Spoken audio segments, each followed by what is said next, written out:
Hey friends, so I wanted to share with you some of the things that I do or I recommend doing whenever you need bookings. Now maybe you're a new consultant or maybe you're a seasoned consultant that is looking to get some more bookings on your calendar and you don't want to get them at a party or you don't want to wait that long, or you want more than what you would be able to get from a party. This is what I do in my own business to increase the amount of parties I have lined up in my calendar. So the first thing that you want to do is identify how many parties you would like to be doing. So for me, I like to do between 6 and 8 a week. And so that way I know how many I need to be getting and when I need to be scheduling the parties for, so that when I'm full, I can move on to the next week rather than doing way too many one week, being completely exhausted, and then having nothing beyond that and not having capitalized on the parties that I did have going and getting bookings from those parties, because then you're going to constantly find yourself in this situation. So figure out what you're capable of doing. I always recommend 4. I think 4 is a great number of parties for new consultants or for people looking to get that great momentum going in their business without feeling overwhelmed. I think that's kind of a sweet spot. And if you're wanting to do this full time or wanting to make like really amazing money doing this, like you know what I mean, then I would do 6 to 8. So, here's what I would do. So, and this is virtual. So if you're doing in-home parties, I do 1 a week, and sometimes I do 2 a week, just depending. But lately I've been doing 1 a week. And so once I'm filled up that week, I move on to the next week. Okay, so you want to identify how many parties you want to be doing. Once you've done that, then you need to start reaching out to people. And I wish I could tell you that you could just like wave a magic wand or say this magic word and people are going to jump into your calendar. That's just not the way it works. And so this is what I do. I keep it really sweet and simple. If you give someone a book to read, they're not going to read it, right? So you really want to make sure that you are keeping it short and sweet, but also giving them enough information or incentive to book with you. And I can help you with this. So start reaching out to people, make a list, or what I do is I go back and I make a list after I've sent out a blast of messages. I feel a sneeze coming on. Just brace yourself if that happens. So I like to go through either my VIP group that I have in my Facebook page, so I have like a group that I have all my customers in that want to be in it. And I post a lot of recipes and things like that in there, a lot of content. I do giveaways, things like that in that group. So that is the first group that I kind of go into to look for people who might be interested. Because I already know that they love Pampered Chef. I already know that they're interested in the content. They know me. They've seen me doing the stuff on my group page. So I feel like that's a really great place to look for success. And once I've gone through those people, if you're new, you might not have this group of people to look for, then go into your Facebook friends or your contacts in your phone and just start reaching out to people. And some people like to do this by like going into Facebook and typing like all friends and then type in A and then start there and then go to B and then go with there. And so you're doing it like alphabetically, and just make a note in your tracking, which we'll talk about, that's what you did, because that's going to be helpful later.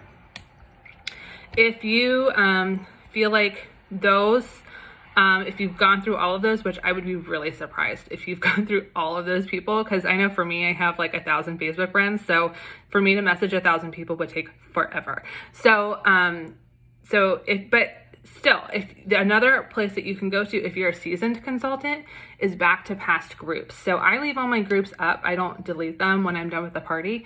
So you can go back and reach out to those people, maybe post in the group, tag people in the group that there's a new special, and that maybe give an incentive for booking with you that month, or maybe post like the new products that are available to get people interested and just let people know that there's some new things happening and you wanted to see if they wanted to take advantage of those offers. So those are the people I would start with. And that should give you plenty of people to reach out to. Now, the next part, you need some headspace. You need to get yourself like in the right zone, because if you are feeling negative about this, I swear to you that seeps through. If you're feeling like desperate and anxious about that, it seeps through into your messages. So get positive.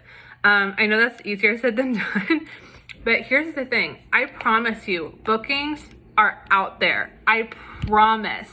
So turn over every stone, because you just don't know. And let's say you have 10 out of 100 people who want to book. It may take you till 90 to start getting them. It just depends. And it's like flipping through a deck of cards for an ace, right? Maybe they're all at the bottom. Maybe they're right up top. You just don't know. So try not to look at messages or look at responses until you've gone through the amount of people that you've committed to going through. So, and I'll talk about that here in a second. So send out all the messages before you look at responses, because you don't want that to maybe discourage you or things like that. Because the truth of the matter is, way more people are going to say no than yes. And the people who you thought were gonna book won't. And don't let that deter you, right? And you're gonna get some people who you thought, oh my gosh, I can't believe that person said yes, right? So it's just a matter of asking everyone, turning over every stone, and doing it in a way that people aren't going to be offended by, okay? So what do you say, right? Like I said, you want to keep it short and sweet.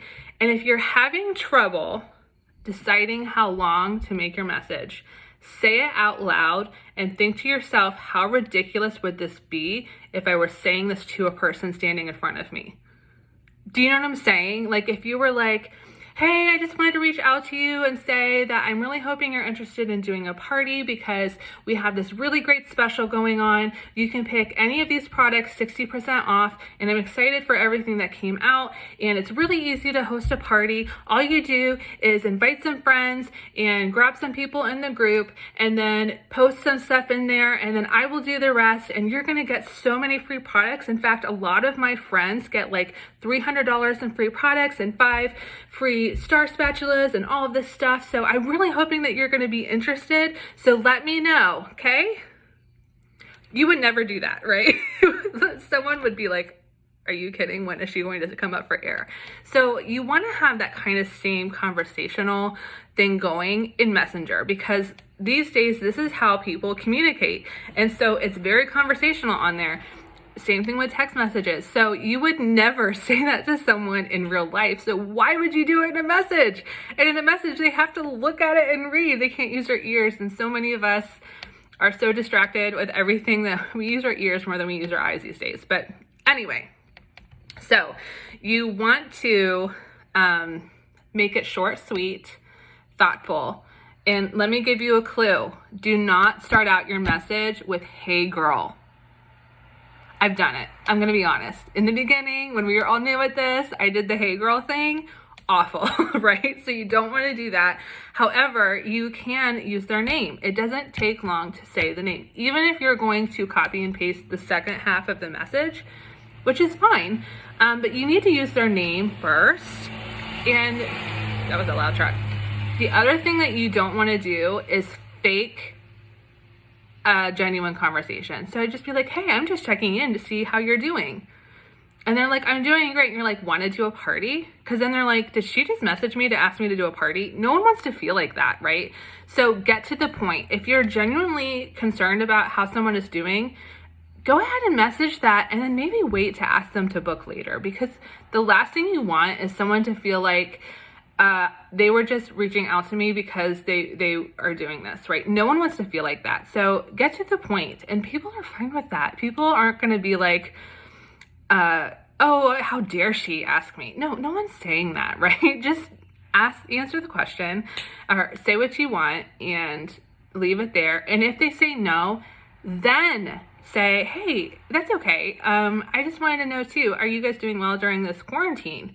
Do you see what I'm saying? So by reversing it, by doing the ask first and then the genuine conversation second, not only does it make that person feel like, okay, she cares for me, even if I said no, it's also going to say to them, she reached out for me for the booking, yes, but that's not like where my value is in our relationship together. So that's what I like to do. If they respond with a no, I like to just kind of seal up that relationship with a genuine conversation. And I am generally interested, because usually when I see their name scroll through and I'm like, oh my gosh, I heard her husband got that new job. I wonder how that's going. So I'll ask for the booking, and then I'd be like, whatever the answer is, great, and then I'll say, hey, also, when I saw your name, I thought of that your husband had that new job. How is that going? XYZ. Do you see what I'm saying? It's different than if I did it the other way around. Hey, how's your husband's job doing? Want to do a party? It's just different that way. Do you understand what I'm saying? Okay, so these are just kinds of things that are going to help you build relationships with people and not become that like nag that we all know they exist out on Facebook, right? And I know you don't want to be like that. So these are just things that I think about whenever I'm reaching out to people. Okay, so what do you say? Keep it short and sweet. Something like, hey, Vanessa, I am looking at finding some more hosts for September. We do have a great special going on. Would you be interested in doing something together? Great. If they don't know that you're doing Pampered Chef, maybe say, hey, I'm a Pampered Chef consultant and I'm looking for my very first host and I thought of you. Would you be interested? So easy. Keep it short and sweet. And then if they say, oh my gosh, yes, please, I want to do a party. I love Pampered Chef. You're going to be like, yes, right? And if they say, you know what? Gosh, I'm not sure. I'm really busy right now. That is not a no. Okay. So then you might say something like, we are all busy. And I promise you, I am busy too. So I make this process really simple. So if you have a couple minutes a day, I promise that you can have a successful party that way. I make it really easy. And then see what they say. And if they say, man, maybe just not this month, maybe in a couple months. Perfect. Write them down as someone to reach out to later. And then, like I said, say, hey, by the way, how are you doing through all of this? Seal the conversation with genuine relationships, and that's going to help you later. Okay, so then let's say they say no, thank you. And I always say, thank you so much for being honest with me. I'm wondering if that is a no, not now, or no, not ever, just so I know whether or not to follow up down the road. And they're going to be honest. And again, say, I appreciate that. And thank you. If you ever need anything, please reach out. And then maybe say, how are you doing? You know what I mean? Those are those things that people are going to be like, she's not like, just after me for my money or after me for my business. She genuinely cares about me. So again, those are just kinds of strategies that I use to make sure that I can keep going back to people and reaching out to them if I feel compelled to, and knowing whether or not it's someone who's a no, not now or no, not ever. And then also sealing the relationship with something positive and genuine, because I do care about people. I care about how they're doing. And this is a way for me to reach out to people and just, be nice and someone who's caring for them. Okay, so once you've done this, you need to make a list of how many people you want to reach out to. So for me, I like to do like 3 days a week, I'll reach out to 26 people. 26 is my lucky number, so that's why I do that. I also have a full calendar, right? So I am pretty fully booked. So I'm not on fire. If you want tons of bookings and you have a blank calendar, you need to be reaching out to 30 people a day. If you have a full calendar and you are just looking to keep people going in, I recommend reaching out to 5 people a day or 25 people a week. And make your list on a notebook. I don't have my notebook in front of me. I should have had that out. But all I do is I write down everyone I message. So I'll send out a blast of messages. So maybe I send out 25. And then at the top, I'll say on that note, I'll say the date that I did this. Started with the A's in my VIP group. Whatever. Just kind of put how you organize that. And then I go back through and see who I message and write them all down as a batch. Instead of being message, write down, message, write down, right? I do it all at once. I batch this and then I batch that. And then you're going to go through and as people respond, you'll put a check mark for the yes and then put a date next to it, put a question mark next to people who aren't sure, and then put an X next to people who say no. I like to put an arrow next to people who say, follow up with me down the road with the date that they want me to follow up with them. And then people who don't respond don't have anything next to it. And then the following day, you can actually circle back to them and just say, hey, wanted to make sure that you got my message. I know how hard it is to get to all the notifications these days. And they'll respond to you. And if they don't, they're not interested. Hate to break it to you. He's just not that interested. Anyway, so you can, and then they'll say no or yes or maybe, right? So that just gives you a chance to, if you weren't tracking that, it would be super hard to know who didn't respond to you. So you can usually do that one time, circle back to them, say, hey, just wanted to make sure you saw my message, and then they'll respond. And then, so I put a circle next to them, like I circled back, and then with the response if I got one. So, and this just allows me to track this. The other reason I really like this is because I can see what my ratio is. So if I know, okay, I reached out to 26 people, 2 people said yes, 2 people said check back with me, that's a great result. I'm happy with that. So you should be doing that same thing. And then you'll start to see that there's a pattern that, oh, for every 20 people I message, I get 2 yeses. So that's really positive, and you want to keep that in front of you because, again, that's going to help you with that mentality that we talked about at the beginning of the video of, oh, no one wants to book. I promise they do. So if you're having trouble deciding whether or not to message someone, because you know how you're like, oh, I don't know if they would want to do this or not. Am I bothering them? You know, those kinds of questions that you might have. Here's what I'll tell you. If someone else was a consultant and they asked that person, how confident are you that they would say no? If you're like, oh, they might book, then message them first. Because you would kick yourself if you saw them hosting with someone else and you passed up on asking them, right? And honestly, what is the worst thing that can happen, right? So go ahead and ask. And are you going to get some people who have stinky attitudes? Absolutely. Or are you going to catch them on a bad day? Maybe. But that's just life and that's business. And if you're being genuine and you're not being annoying and you're like, I don't understand this whole thing of like, how dare she ask me something? We are to be supporting each other in the world right now. And honestly, if I ask a simple question and someone's offended by that, I'm like, okay, oh, someone woke up on the wrong side of the bed, you know, or maybe they have a different problem that has nothing to do with you. So try not to internalize those no's or feel like that was you who warranted that response. It's not. You are fine. You didn't do anything. You didn't hey girl them. You didn't write them a message like 20 pages long. You know what I mean? You did everything right. And so you should feel good about that and confident about that. And if you let those instances stop you, you are not going to get far in this business. In every walk of life, in every business, in every job, you have people who are going to react negatively to you, even when you had the best of intentions. This is no different. So please do not let that fear get in the way of you getting what you want from your business, because I promise you, you can get what you want from your business when you are thoughtful and when you do your research and do your trainings and do things the way that we suggest to do them. You're going to be super successful. So I hope that was really helpful. Let me know if you have questions. I would be happy to help you, and good luck. See ya.